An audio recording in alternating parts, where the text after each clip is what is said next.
ഞങ്ങളിവിടെ മണ്ണ് നിരത്തുന്ന സമയത്ത് മൂർഖൻ്റെ ഏരിയ ആയിരുന്നു. എന്തുമാത്രം മൂർഖനാണെന്നറിയാം. കിറ്റാച്ചി വെച്ച് മണ്ണ് നിൽക്കുന്ന സമയത്ത് ഇവിടെ നോടി രക്ഷപ്പെട്ടത്. Wayanad Gramavikas farmers producer company national dairy ഡെവലപ്മെൻറ്റിൻ്റെ നേതൃത്വത്തിലാണ് രൂപീകരിക്കപ്പെട്ടിട്ടുള്ളത്. ഇപ്പോൾ അവർ തേനിൻ്റെ മേഖലയിലൂടെ പ്രവർത്തനം തുടങ്ങിയിട്ടുണ്ട്. അപ്പം തേനിൻ്റെ ഒരു കമ്പനി എന്നുള്ള നിലയ്ക്ക് 2 കമ്പനിയാണ് അവർ ഫോം ചെയ്തിരിക്കുന്നത്. ഒന്ന് തിരുവനന്തപുരത്തും ഒന്ന് വയനാട്ടിലും. വ്യാപകമായ ഒരു പരാതി ഉപഭോക്താക്കൾക്കിടയിൽ ഉള്ള ഒരു കാലഘട്ടത്തിലാണ് കമ്പനി ഈ ഒരു എളിയ സംരംഭവുമായി രംഗത്ത് വന്നത്. വരുമാനത്തിന് എന്ന് പറയുന്നില്ല, എങ്കിലും കുടുംബത്തിൻ്റെ ആവശ്യത്തിന് അത് ഉപയോഗിക്കാൻ പറ്റും എന്നുള്ളൊരു നിലയ്ക്കാണ് നമ്മൾ ഒരു പ്രചോദനം എന്നുള്ള നിലയ്ക്കാണ് ഈ കമ്പനി തുടങ്ങിയത്.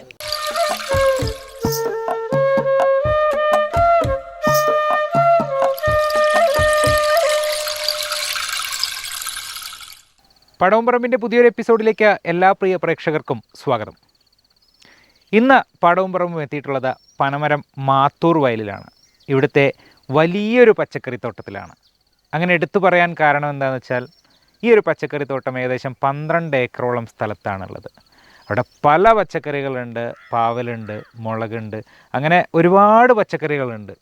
അപ്പോൾ ഈ വിശേഷങ്ങളും കാര്യങ്ങളും, ഈ ഒരു പച്ചക്കറി കൃഷി, ആരാണ് ഇത്രയും വലിയൊരു പച്ചക്കറി കൃഷി ചെയ്യുന്നത്, ആ പച്ചക്കറി കൃഷി എങ്ങനെയാണ് ഇത്രയും വലിയൊരു സ്ഥലത്ത്, ഈ ഒരു പനമരം പോലുള്ളൊരു ഭാഗത്ത് ഇത്രയും വലിയൊരു സ്ഥലത്ത് എങ്ങനെയാണ് ഈ പച്ചക്കറി കൃഷി ചെയ്യുന്നത്, ഇതെങ്ങനെയാണ് വിപണിയിലേക്ക് എത്തുന്നത്, എങ്ങനെ ഇത് വാങ്ങാം, ഈ പച്ചക്കറിയൊക്കെ ആർക്കൊക്കെ വാങ്ങാം, എവിടെ നിന്നൊക്കെ കിട്ടും ഈ പച്ചക്കറി, ആ കാര്യങ്ങളും വിശേഷങ്ങളും ഒക്കെ നമുക്ക് ഇന്നത്തെ എപ്പിസോഡിലൂടെ അറിയാം. അപ്പോൾ പോകാം നമ്മുടെ മാത്തൂർ വയലിലേക്ക്.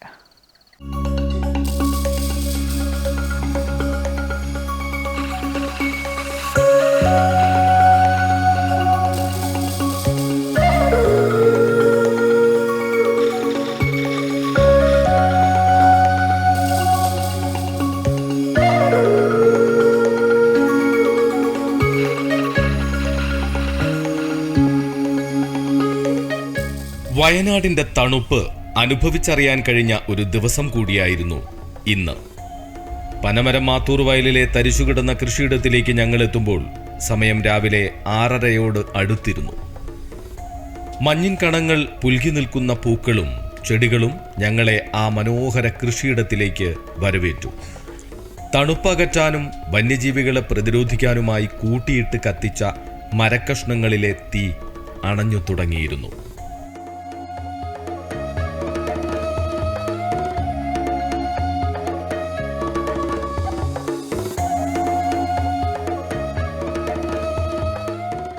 മുളങ്കാടായി ഇഴജന്തുക്കൾ വിഹരിച്ചിരുന്ന തരിശുനിലമാണ് ഒരു കൂട്ടം കർഷകരുടെ അധ്വാനത്തിലൂടെ ഇന്ന് ഹരിതാഭവിരിയുന്ന കൃഷിയിടമായി മാറിയത്.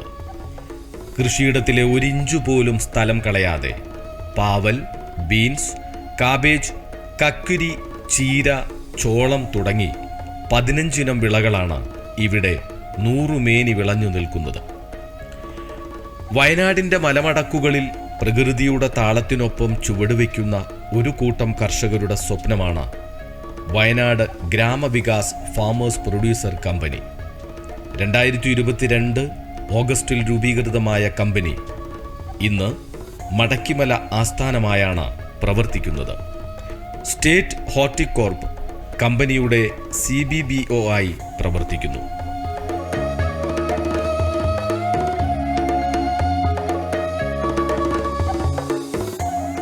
Wayanad Gramavikas farmers producer company എന്ന കമ്പനിയുടെ നേതൃത്വത്തിലാണ് ഇവിടെ ഈ 12 ഏക്കർ വരുന്ന സ്ഥലം എടുത്ത് കൃഷി തുടങ്ങിയത്. അതിലിപ്പോൾ ഒരു 7.5 ഏക്കറോളം പച്ചക്കറി കൃഷി ചെയ്തു വരുന്നുണ്ട്. Wayanad Gramavikas farmers producer company national dairy ഡെവലപ്മെൻറ്റിൻ്റെ നേതൃത്വത്തിലാണ് രൂപീകരിക്കപ്പെട്ടിട്ടുള്ളത്. CBBO ആയി പ്രവർത്തിക്കുന്ന ഹോർട്ടികോർപ്പാണ്. കേന്ദ്ര സർക്കാരിൻ്റെ കൃഷി മന്ത്രാലയം രൂപം നൽകിയ 10,000 FPOയിൽ പെടുന്ന ഒരു കമ്പനിയാണ് വയനാട് ഗ്രാമവികാസ്. 2022 ഓഗസ്റ്റിലാണ് കമ്പനി സ്റ്റാർട്ട് ചെയ്തത്. ഏകദേശം 350ഓളം ഷെയർ ഹോൾഡേഴ്സ് കമ്പനിക്ക് ഇപ്പം നിലവിലുണ്ട്. പക്ഷേ ഇവിടെ കൃഷി ചെയ്യുന്ന എല്ലാവരും ഷെയറിലല്ല, കമ്പനിയുടെ നേതൃത്വത്തിലാണെന്ന് മാത്രമേ ഉള്ളൂ. പക്ഷേ ഇവിടെ ഇപ്പോൾ ഡയറക്ടർ ബോർഡിലെ 4 പേരാണ് സജീവമായിട്ടുള്ളത്. പിന്നെ ഇതിൻ്റെ പണി ചെയ്യുന്ന എല്ലാം തന്നെ HT വിഭാഗക്കാരാണ്. അവരെല്ലാവരും കമ്പനിയുടെ ഷെയർ ഹോൾഡേഴ്സുമാണ്. ഇപ്പോൾ ഏകദേശം 15ഓളം ഇനം പച്ചക്കറികളാണ് ഇവിടെ മെയിനായിട്ട് ചെയ്യുന്നത്. അതിൽ പാവലുണ്ട്, പാവൽ, പടവലം, പൊട്ടിക്ക, ചീര, പയർ, കക്കിരി, വെള്ളരി, ബ്രിക്കോളി, കോളിഫ്ലവർ അങ്ങനെ തുടങ്ങിയ 15ഓളം ഇനങ്ങളാണ് ഇപ്പോൾ കൃഷി ചെയ്തു വരുന്നത്. കേന്ദ്ര കൃഷി മന്ത്രാലയത്തിന്റെ 10,000 FPO പദ്ധതിയിൽ ഉൾപ്പെടുത്തി രൂപീകരിച്ച ഈ കമ്പനി ആദ്യം ശ്രദ്ധ കേന്ദ്രീകരിച്ചത് തേനീച്ച വളർത്തലിലായിരുന്നു. 350ഓളം ഓഹരി ഉടമകളിലൂടെ തേനും തേനിന്റെ 100ഓളം ഉപ ഉൽപ്പന്നങ്ങളും വിപണിയിലെത്തിച്ച് ഇവർ വിജയക്കൊടി പാറിച്ചു. സംസ്ഥാന കർഷകക്ഷേമ കാർഷിക വികസന വകുപ്പിന്റെ സഹായത്തോടെ ലക്കിടിയിലെ കേരള ഗ്രോ പ്രീമിയം ഔട്ട്ലെറ്റ് വഴിയും പൊതുമാർക്കറ്റിലൂടെയും ആ ശുദ്ധമായ ഉൽപ്പന്നങ്ങൾ ജനങ്ങളിലേക്കെത്തി. എന്നാൽ ആ യാത്ര അവിടെ അവസാനിച്ചില്ല. പനമരത്തിന് സമീപം മാത്തൂരിലെ തരിശായി കിടന്ന ഭൂമി കമ്പനി പാട്ടത്തിനെടുത്തു. മണ്ണ് പൊന്നാക്കാൻ ഒരു കൂട്ടം കർഷകർ ഇറങ്ങിത്തിരിച്ചു. പ്രധാനമായും തേനിൻ്റെ മേഖലയിലാണ് ഈ കമ്പനി പ്രവർത്തിച്ചുകൊണ്ടിരിക്കുന്നത്.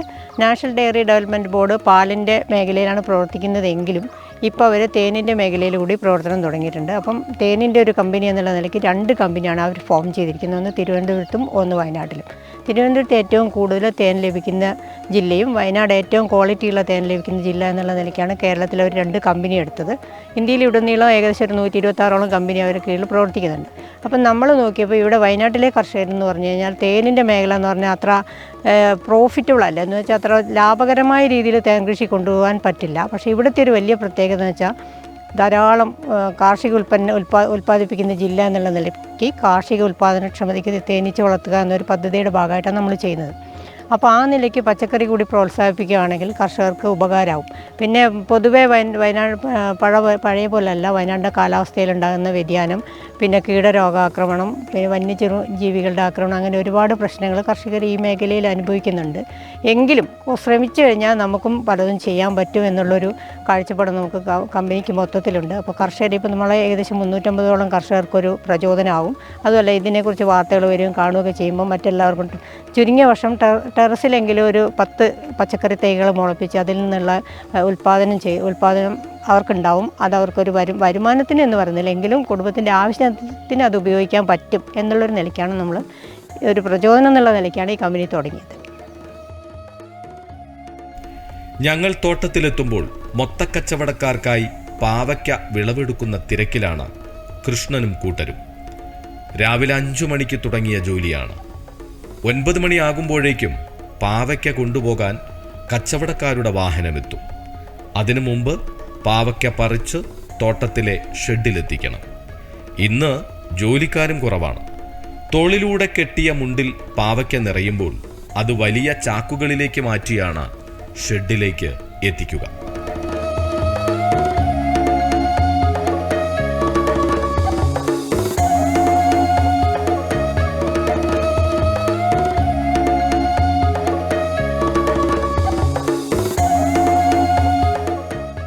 അതായത് ഞങ്ങൾ രാവിലെ ഈ വിളവെടുക്കുന്ന സമയത്ത് രാവിലെ 5 മണിക്ക് ഇറങ്ങും. 5 മണിക്ക് ഇറങ്ങി നമുക്ക് 9 മണിയാകുമ്പോഴത്തേക്ക് ഓർഡർ അനുസരിച്ചിട്ടുള്ള സാധനം കൊടുക്കണം. അതുകൊണ്ട് ഞങ്ങൾ 5 മണിക്ക് ഇറങ്ങിയിട്ടാണ് നമ്മൾ പാവൊക്കെ പറിക്കുന്നത്. പിന്നെ അത് കഴിഞ്ഞിട്ട് മറ്റുള്ള പച്ചക്കറികൾ പറിച്ചിട്ട് അത് ലോക്കലായിട്ട് തന്നെയാണ് കൊടുക്കുന്നത്.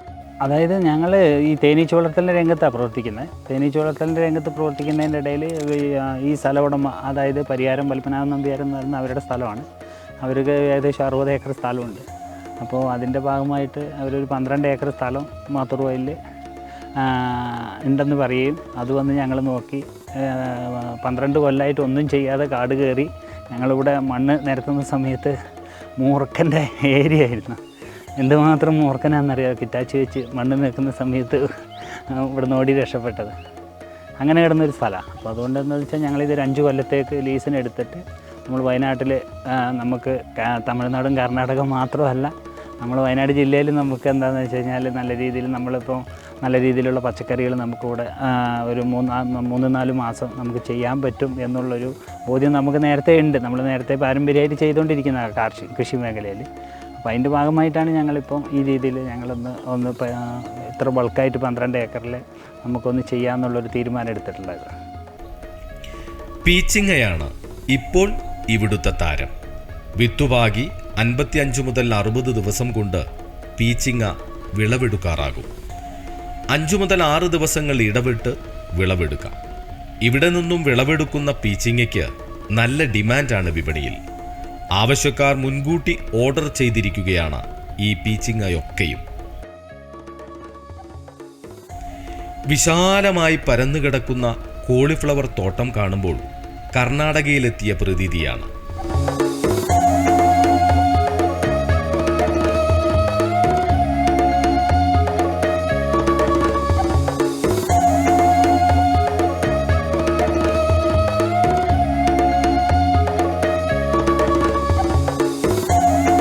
വെണ്ടയും ബീട്രൂട്ടും സലാഡ് വെള്ളരിയും ചോളവും ചീരയുമൊക്കെ തലയുയർത്തി നിൽക്കുന്നു ഈ കൃഷിയിടത്തിൽ.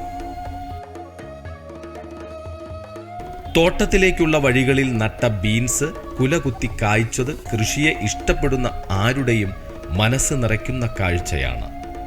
താങ്ങുകാലുകളിൽ പടർന്നു കയറി ബീൻസ് ചെടികൾ തോട്ടത്തിനൊരു വേലി കൂടിയായിട്ടുണ്ട് ഇപ്പോൾ.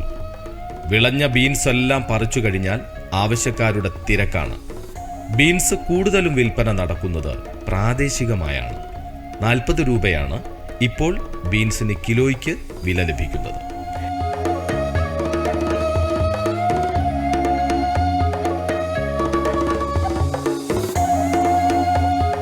അതായത് ഞങ്ങൾ രാവിലെ ഈ വിളവെടുക്കുന്ന സമയത്ത് രാവിലെ 5 മണിക്ക് ഇറങ്ങും. 5 മണിക്ക് ഇറങ്ങി നമുക്ക് 9 മണിയാകുമ്പോഴത്തേക്ക് ഓർഡർ അനുസരിച്ചിട്ടുള്ള സാധനം കൊടുക്കണം.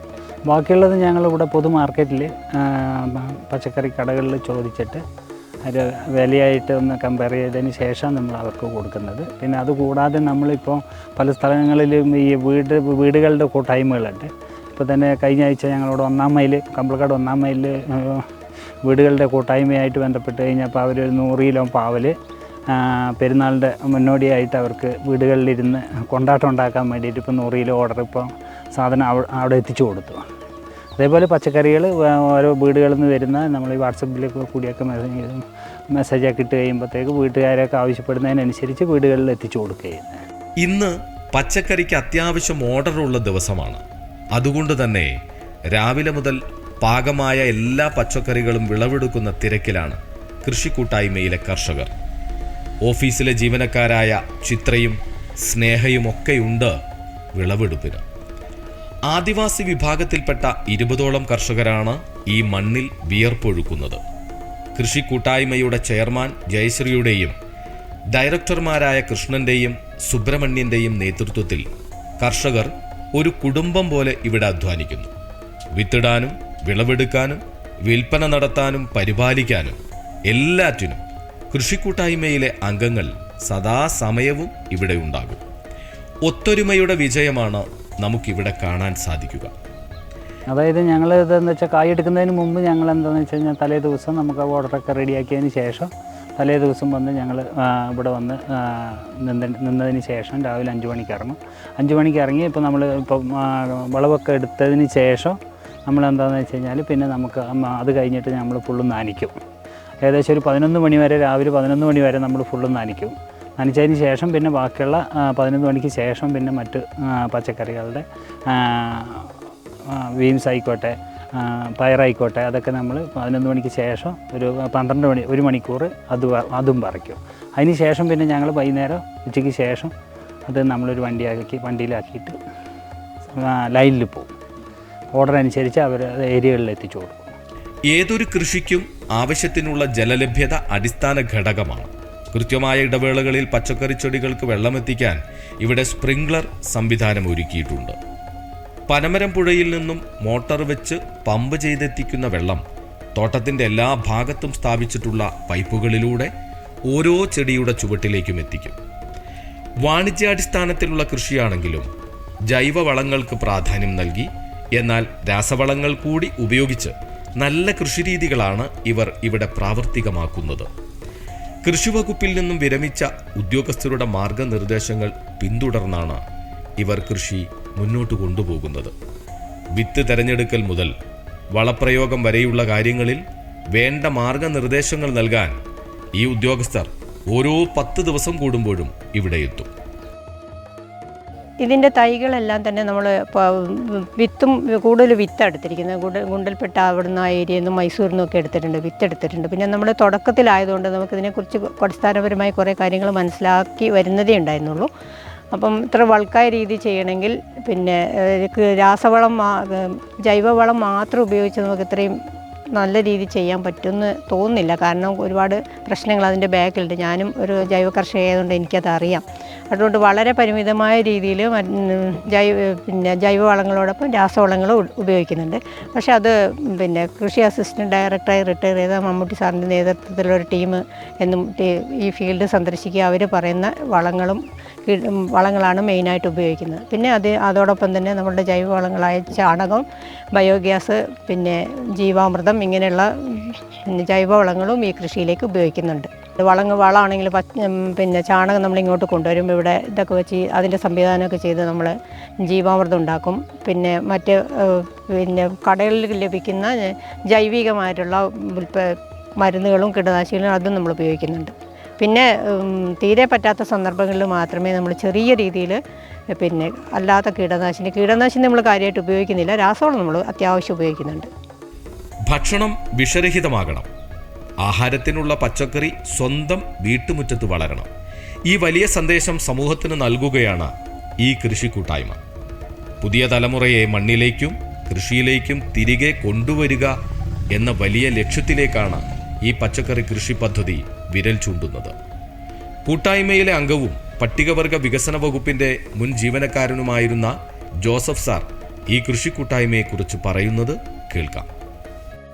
ഞാൻ കേരള സർക്കാരിൻ്റെ പട്ടികവർഗ വികസന വകുപ്പിലെ റിട്ടയർ ചെയ്ത ജോയിൻറ്റ് ഡയറക്ടറാണ്. കമ്പനിയുടെ ഒരു ആഗ്രഹമായിരുന്നു നമ്മുടെ വീടുകളിൽ